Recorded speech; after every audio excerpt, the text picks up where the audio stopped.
When I think about Luke chapter 10, I'm reminded just chapter 4 about the cost of discipleship and how Jesus was describing in verse 58, foxes have holes and birds of the air have nests, but the Son of Man have nowhere to lay his head.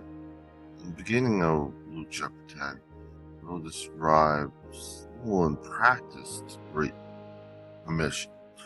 70 were sent out, two by two, gave instructions how to go about this task. Verse 19, it says, "Behold, I give you authority to trample on serpents and scorpions and over all the power of the enemy, and nothing shall by any means hurt you." However, right after that verse, he says that the spirits are subject to you, but rather rejoice because your names are written in heaven. I feel it's describing how it will be difficult. He did give various verses leading up to the very beginning of 10 of how to conduct yourself, how to go about and in a way, you're seeing the Great Commission in action. Moving forward, in verse 25 to 37 is the most commonly known parable, the parable of the Good Samaritan. There was a lawyer, asking the question, verse 25, "Teacher, what shall I do to inherit eternal life?" He said to him, "What is written in the law? What is your reading of it?" So, Jesus is answering that to this lawyer.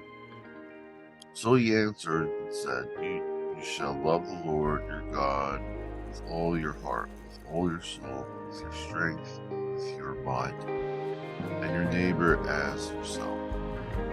And he said, "You have answered rightly. And do this, you will live."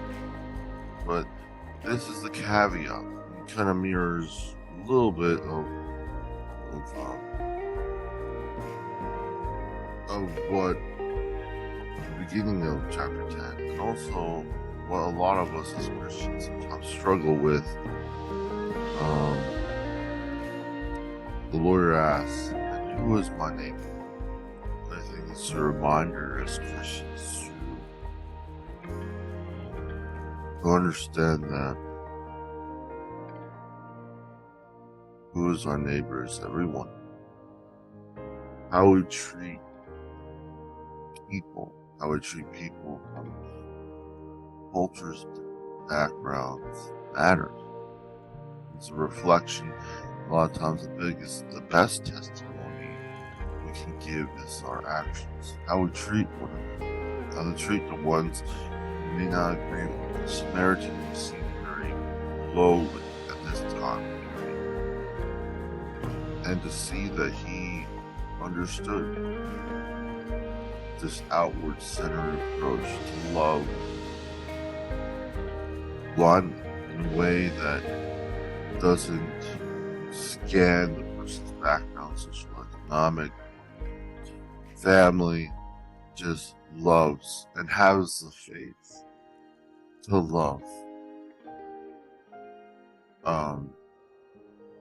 I think from my reading in this parable really speaks to the fact of remembering God. Martha was distracted with serving and approached him and said, "Lord, do you not care my sister left me to serve alone?" This all, for me, when I read this, kind of mirrors what we've been reading so far.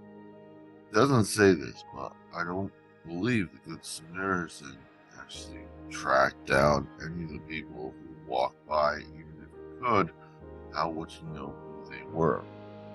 At least the way the Good Samaritan is depicted, it didn't seem from his character that would matter. He just loved, period, and wasn't needing something to be received. And as I wrap up, I pray that those who are listening, those who are watching these videos of Luke, that you gain something and reminders that God is a God of love, and our commission, our work here is not done yet. Verse 27, he said, "You should love the Lord your God with all your heart, with all your soul, with all your strength, with all your mind, and your neighbor as yourself." And as the parable, Jesus asked the question, so which of these three do you think was neighbor to him who fell among the thieves? And he said, he who showed mercy on him. And Jesus said to him, go and do likewise.